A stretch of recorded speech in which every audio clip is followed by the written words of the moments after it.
that question. So in working towards our ambitions, we sometimes forget to enjoy the present, experience life as it is, and we strive towards making the beautiful future. Now, how do you recommend that we think about balancing the two, that is, enjoying the present versus working towards the future?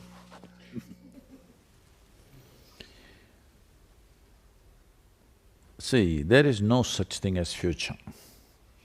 It's just a plan in your head. Such a thing doesn't exist anywhere in the universe. Is it so? Hello? It doesn't exist anywhere. In your experience, there's only what is here now. What is right now, here and now, is all that is there in your experience. It's all that's ever been. So, there are two very important faculties which are unique to human beings compared to every other creature on this planet. We have two faculties which are very unique to us, which is a very vivid sense of memory. Because of this vivid sense of memory, we have a fantastic capability to imagine. If you did not have memory, would you be able to imagine? No. So right now, traveling from memory to imagination means you're traveling from past to future, completely bypassing your experience of life. Right now, what is it that human beings are suffering? The various levels of suffering people are going through. It even happens in the university, I know. Those really… you are in the most insulated atmosphere, even here people suffer immensely, I know that.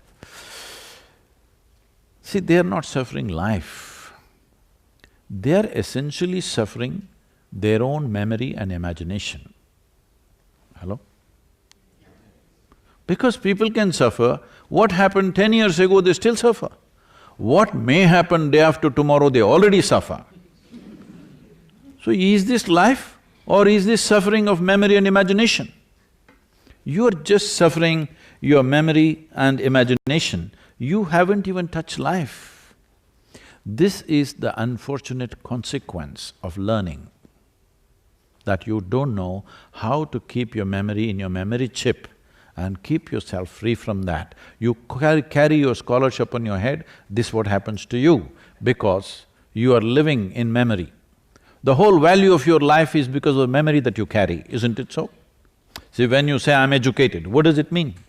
That means the whole value of your life is in just the memory that you carry. I'm telling you, in the next 5 years, this will be ridiculous. You must change before that. Those who change ahead of the times to come are the pioneers of the time, isn't it so? Those who change after change has happened are the leftovers. Don't be a leftover, you must be ahead. The simple thing is just this, well, we acquire some knowledge about how to do this, how to do that, it's useful.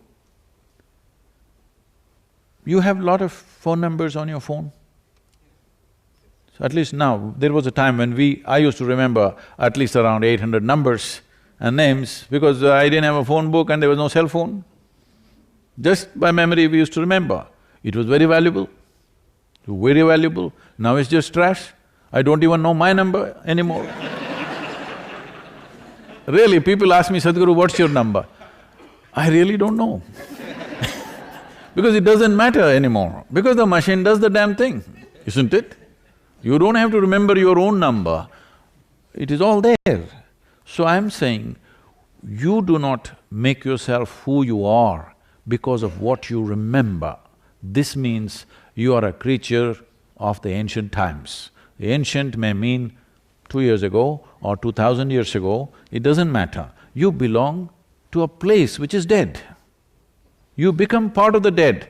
Now future imagination and your expectations means you are trying to raise the dead. Don't try that. Shall I? You okay for a joke or? Yeah.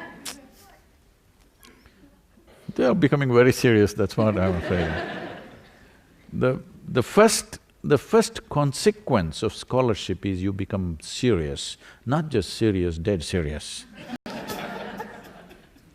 This happened, an old couple were watching an evangelical program on the television. The preacher was going full on and he was promising he's going to heal them and all that stuff. So over the television he's going to heal them. He said, place your hands wherever you have problem in your body, I will heal right now. So the lady put her hand on her throat and sat, because she had a thyroid issue. The man looked at her and then put his hands upon his groin and sat. She looked at him and said, John, he only said he will heal the sick, he did not say he will raise the dead.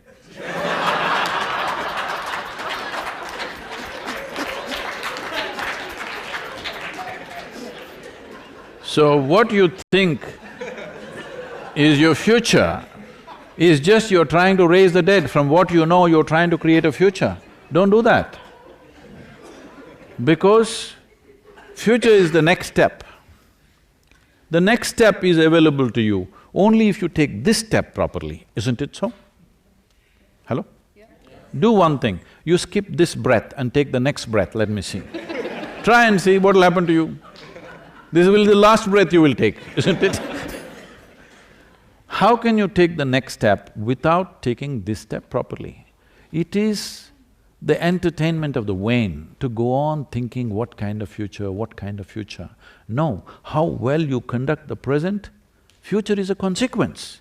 This whole problem has happened to education systems, they've all become goal-oriented. I see particularly, I'm sorry, but particularly in management schools, they've become very goal-oriented.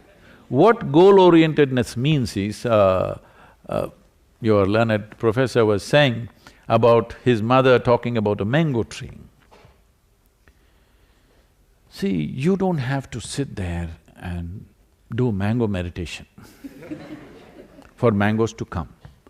You just handle the daily process of watering the mango tree, manuring it, taking care of it. You never thought mango. Mango will anyway fall on your head, isn't it? It's a consequence. Instead of handling the process, you're trying to handle the consequence. We have a business event every November, third week, and over 200 CEOs from across the world come to train for 4 days with us and all that. So last time when they were there, they were asking me, they're running major companies in the world, they're asking me, Sadhguru, we pick the best people in the world. From the management schools, when we identify that they're doing well in the first year, second year itself, we pick them. From IIMs, IITs across the world, we always resourcing them. And we constantly keep not just a bone, a meat hanging in front of them. In spite of that, our organizations don't run as smoothly as yours. And we know you're a slave driver. That is, it is a volunteer organization, nobody's paid for the job, nobody's trained for the job, I get only dropouts. So, they said, how is it that everything is running like a seamlessly smooth machine out here? Not small operations. Over 9 million volunteers across the world, variety of activity happening. Nothing ever fails, it just goes on properly. How is this? I told them, see, this is all it is. Your problem is, you have set a goal. Your one eye is on the goal, so you have only one eye to find your way, very inefficient. Here I have inculcated in everybody, they are devoted to the process of what they're doing right now. They don't care, they don't even know where it'll go. They are just absolutely devoted to what they're doing right now. Well, somebody else is directing it, it will go where it has to go. If we don't do what we're doing right now really well, where I want to go is just hallucination, isn't it? So don't think this hallucination is a making of the future. If my blessing for all of you is, may your dreams not come true. Because what can you dream of right now? Only exaggerating what you already know, isn't it so? Hello? Yes. Can you dream of something that you do not know? Only what you already know, you exaggerate it a little bit and think, this is my dream. My blessing is, let your dreams not come true. Let your life be about something that you could never dream of.